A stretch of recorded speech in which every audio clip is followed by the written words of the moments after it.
This is Father Seraphim Bashoner, and I welcome you to another visit to the Icon Corner. Today we're going to be looking at an icon that I particularly enjoy. It's a bit of a non-traditional image, but interesting nonetheless, perhaps more interesting because it is a non-traditional image. This is an icon depicting a story from the Gospels, the story of the casting out of the legion of demons from the two possessed men, according to the Gospel of Matthew, of the Gerasenes. I think that's how you pronounce it, right? The Gerasenes. Another part of the Gospels, I think in Mark, there's only one individual in that account of the same story. So why don't we go ahead and get into the story, and then we'll follow that up by an analysis of the icon, and then we'll come back at the end and talk a little bit about the theology of demons, of devils, of possessions within the Orthodox Church. Enjoy! A reading from the Gospel according to St. Matthew. Now, when he had come to the other side, to the country of the Gerasenes, there met him 2 men who were possessed, coming from the tombs, so exceedingly fierce that no one could pass by that way. And behold, they cried out, saying, What have we to do with thee, Son of God? Hast thou come here to torment us before the time? Now, not far from them, there was a herd of many swine feeding.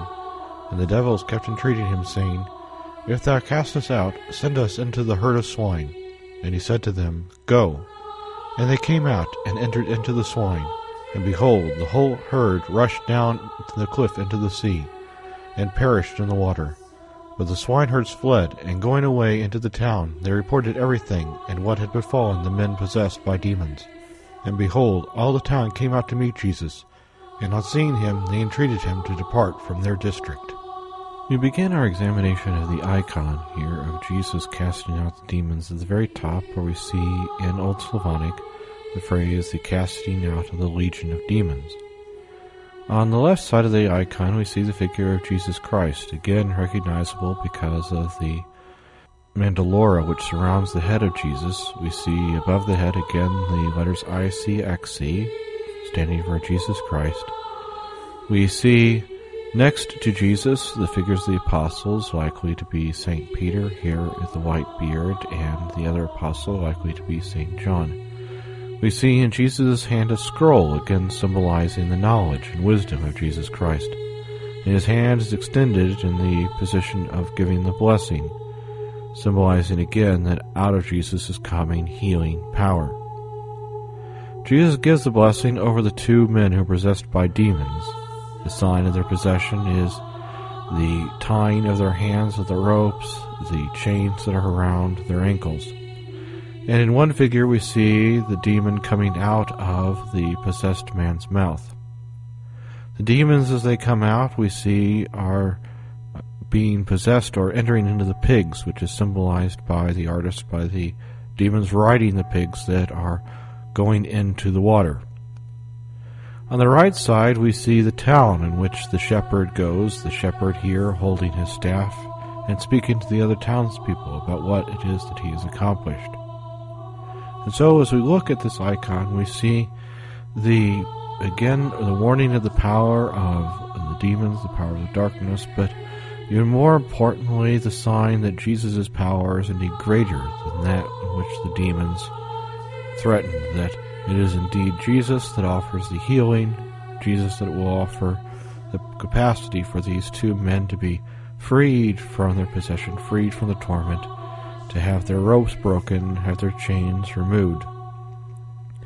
And that is indeed in this healing power that we see in the discussion that the apostles do make, wondering who is this man who can cast out these demons, who is the man who has this power to heal. And it will be healing such as this that leads the apostles to come to an understanding of the divinity of Jesus. And it also allow us who contemplate this icon to come to an understanding that the power that Jesus has indeed is the power of God. As we look at the icon, we also see a warning here by looking at what it is that the shepherd does. The shepherds and the townspeople that tell Jesus to depart from their district. That is, again, a warning to us of, are we going to send Jesus away in the times in which we are facing struggle, we are facing temptation? do we make sure that we too turn to Jesus as these two possessed men? Do we look on the face of Jesus? Do we look upon the one who can heal us, trusting indeed that he has that power over all the forces of darkness, all the things which might oppress us? In looking at the Orthodox theology of demons and of devils, what is important to remember is that the Orthodox Church, like the Catholic Church, believe that the devils or the demons were indeed created by God to be good, but chose to abandon God, chose to fall away from God, and as such are now facing punishment. The main concern that the Orthodox have with the power of the demons, the devils, is not out of fear of possession, as we saw here within the icon, but rather out of fear of temptation, that the demons and devils tempt us to fall away as they did, to enter into various sins. And so they talk about, for example, demons of apathy, demons of lust, or devils of impurity. The idea that the various demons and devils, in their main goal is, again, as I said, to draw us away from the Lord, to draw us into sin, to draw us to abandon our responsibilities before God, not to, in a sense, to inhabit us, to possess us. Although, particularly after movies like The Exorcism and other movies like that, Christians are often more in fear of the idea of possession than they are of temptation, but the Orthodox theology is, again, is to constantly concern ourselves with protecting ourselves from the temptations particularly to sin. Protection that we have, according to the Orthodox Church, from our baptism, protection we have through prayer, through fasting, through conversion. Indeed, the Orthodox Church and Orthodox theology, while they believe in possession, they believe that what leads to possession is indeed falling into sin, that sin makes us less able to resist the powers of the demons, to resist the powers of the devils. And so this is why it's very important for us to ensure that we constantly follow the example that Christ has set for us, that we constantly live a life of prayer and devotion and dedication to God, constantly trusting that God himself has the power to protect us from anything in which the demons or devils could try against us. Indeed, that is the message of the icon, that Jesus is more powerful than the whole legion of demons, and all the demons combined do not match up to the power that the Lord has, and that God's power to heal will protect us from any sort of attack from evil spirits within our lives. And I wanted to close this visit to the Icon Corner with a special prayer that the Orthodox Church has, asking for God's protection against the forces of evil. Heavenly commanders who watch over us with great care, cover us with your wings and shield us with your power. Armed with the power of God, crowned by his glory, you wield flaming swords to cut the demons down. Swift, swift as rays of light, you soar in the clouds of the air where you do battle for God. Without fatigue and without sleep, you hover ceaselessly over men and created things, and over countless worlds.